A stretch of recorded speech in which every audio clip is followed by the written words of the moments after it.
Corrections is a political narrative game built using Unity that looks at how good people can become complicit in tyrannical systems and terrible acts committed against others.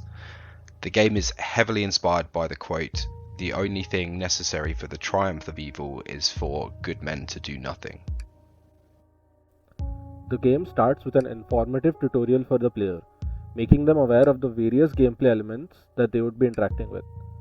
Multiple case files containing critical information are presented periodically. The player is expected to analyze and dole out appropriate sentences.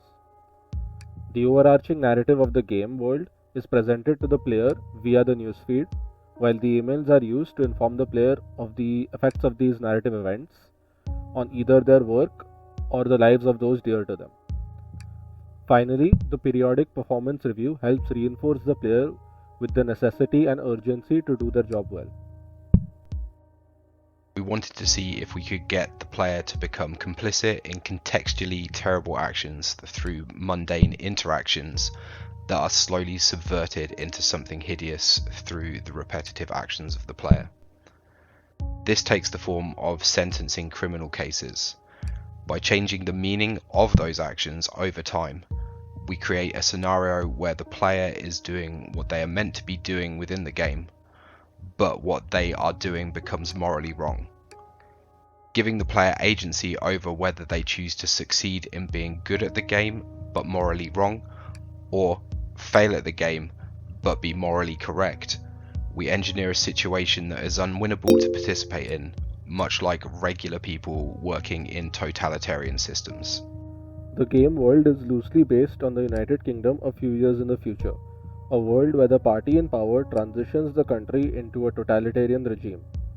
To keep with the theme, we took inspiration from the NHS website to help augment the visual identity of the game. Our design pillars were clean, precise, and mundane. Regarding the narrative of Corrections, we wanted to approach this in a way that made the story hidden in plain sight. This meant observant players might be able to see the direction the game is heading in, but the narrative can still be missed early on. To achieve this, we decided to rethink the way we forwarded the story, eventually deciding to implement various narrative elements such as the news and emails. The main plot of the narrative is delivered by news headlines, giving players the key world events as they progress through the game. However, breaking news is buried within general news stories with the intention to obscure the narrative. A more human insight to these events is provided through emails to the player from the government whom they are employed by, colleagues, and family, each boasting unique personalities that eventually tie into the game's story, as players may see familiar faces when receiving their daily assignments. As the story progresses through chapters, cases change to reflect the more totalitarian control the new government is starting to administer. This is reflected in the changing punishments available to players and through the game's musical elements to create a more menacing and oppressive feeling to gameplay. The end game states are designed to show that your actions have consequences for you or others. If you fail at the game, you are convicted in a similar manner to the same cases you sentencing.